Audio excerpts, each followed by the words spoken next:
ሰላም ውድ የቻናላችን ተከታታዮች ቦሌ ኤድና ሞል ላይ ነኝ። የምታዩት ደመቅ ብሏል። አሁን ደግሞ አዲሱ መንገድ ወይም ደግሞ ከኤርፖርት በአለም ሲኒማ በኤድና ሞል አልፎ ወደ እንግሊዝ ኤምባሲ እስከ ጫቃ ፕሮጀክት ድረስ የሚዘልቀው መንገዳችን አሁን ላይ ተጠናቆ ለአገልግሎት ክፍት ሊሆን ነው ማለት ነው። የምታዩት ደግሞ ቦሌ ሃይ ስኩል ነው።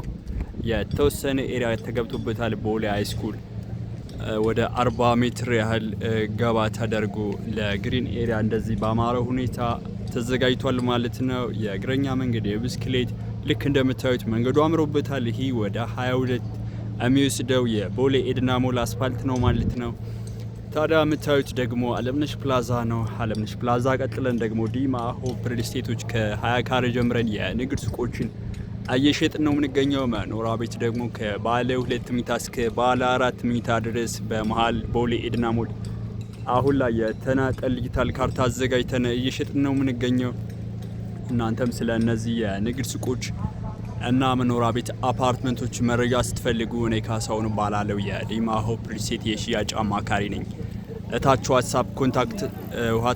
በዋትስአፕ ኮንታክት ብታረጉኝ ሙሉ መረጃ ምልክላችሁናል ማለት ነው። ዛሬ ዲማ ሆፕ ሪል ስቴት በቦሌ ኤድና ሞል አለምነሽ ፕላዛ ቀጥሎ ያስገነባ ያለው አፓርትመንት ሙሉ መረጃ ሰጥቷችሁ፣ በሌላ ቪዲዮ ደግሞ ዲማ ሆፕ ሪል ስቴት በሾላ ገበያ አቅራቢያ ወይም በቦሌ አትላስ በቦሌ 24 የንግድ ሱቆችና መኖሪያ ቤት አፓርትመንቶችን እየሸጠ ይገኛል። ቦሌ 24 ብሉ ስካይና ሜሎዲ ሆቴል መሃል ላይ፣ ሾላ ሱማያ መስጊድ ፊት ለፊት እና ቦሌ አትላስ ደግሞ ማዶ ሆቴል ጀርባ ባለ 1 መኝታ፣ ባለ 2 እና ባለ 3 መኝታ ቤቶችን በሙሉ ግንባታ የቤት አማራጭ እየሸጠ ይገኛል። እናንተም ስለ እነዚህ አፓርትመንቶችና የንግድ ሱቆች እንዲሁም ስለ ዲማ ሆፕ ሪል ስቴት ፕሮግረስ ሌቭል ፕራይስ ስኬጁል እና ስለ አሉን ሳይቶች መረጃ ስትፈልጉ እታች በማስቀምጥላችሁ ስልክ ኮንታክት ብታረጉኝ ሙሉ መረጃ ሼር ማድረጋችሁናል ማለት ነው። በሌላ ቪዲዮ እስክንገናኝ ሰላም ቆዩ።